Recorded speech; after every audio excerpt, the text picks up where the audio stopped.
इस वीडियो में हम चंद अफरादी इजारादारी को समझने की कोशिश करेंगे। इस बाजार में चंद दिलचस्प खुसूसियात होती हैं। एक तो ये कि कुछ कुछ इजारादारी से मिलता है अगर इसमें मौजूद अफराद में एका हो जाए, या ये भी मुमकिन है कि यही अफराद आपस में शदीद किस्म की मुकाबलाबाजी में पड़ जाएं। तब ये बाजार बेहतरीन मुकाबलेबाजी जैसा लगने लगता है।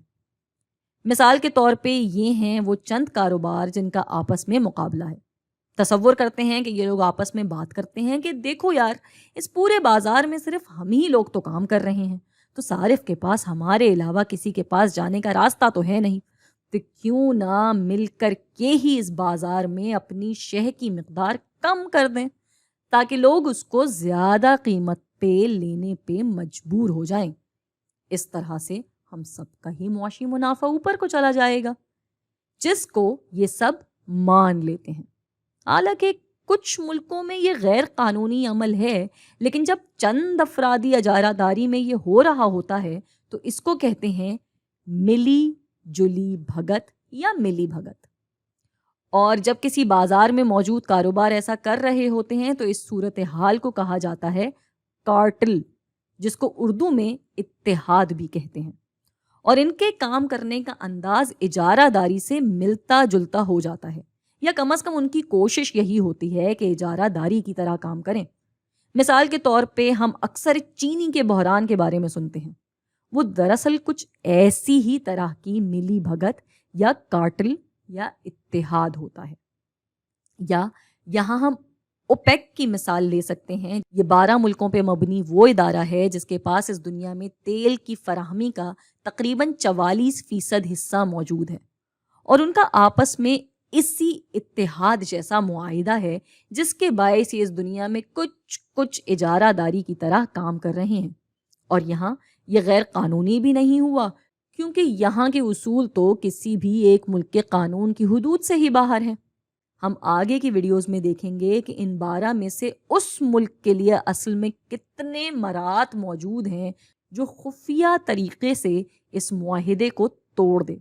यानी वो इनके सामने कहे कि हाँ हाँ, मैं भी बाजार में तुम सबकी तरह ज्यादा तेल नहीं दूंगा, मगर चुपचाप और तेल फराहम करता रहे और पैसे भी ज्यादा लेता रहे, क्योंकि बाकी सब तो तेल फराहम कर ही नहीं रहे। चुनाचे इत्तेहाद या कार्टेल में काम करने के लिए अपने उसूलों पे पक्का होना बहुत जरूरी है। तो ये तो थी इत्तेहाद वाली मिसाल। अब हम उन मिसालों की बात करेंगे जिनमें यही चंद अफरादी इजारादारी वाले लोग एक दूसरे के मुकाबिला खड़े होते हैं। जिनमें से 2 बहुत मशहूर कंपनियां हैं जिनको हम पेप्सी और कोक के नाम से जानते हैं। ये दोनों मशहूर ज़माना मशरूब दरअसल पानी और ढेर सारी चीनी का मुरक्कब है, जो कि बहुत सारे इश्तिहार और गानों की मदद से हमें ये यकीन दिलाते हैं कि इनको पीने से हम सबसे मुनफरिद नज़र आएंगे, या शायद इनको पीने से हम बाकियों से बेहतर हो जाएंगे, वगैरह वगैरह। अब यहाँ काम दोनों एक ही जैसा कर रहे हैं, चीज़ भी एक ही जैसी ही है तकरीबन, मगर आपस में शदीद मुकाबलाबाजी है। हालांकि ये आपस में बात कर सकते हैं कि चलो लोगों को ये चीनी भरा पानी और महंगा देते हैं, मगर ऐसा नहीं है। ये दोनों उल्टा एक दूसरे से हर चीज के साथ साथ कीमत पे भी मुकाबला करते हैं। ये चंद अफरादी इजारादारी में भी एक खास मिसाल ही है, क्योंकि यहाँ बुनियादी तौर पे 2 ही कारोबार हैं। ऐसी हालत को हम दुओपोली या 2 जारा मुकाबलाबाजी कहते हैं।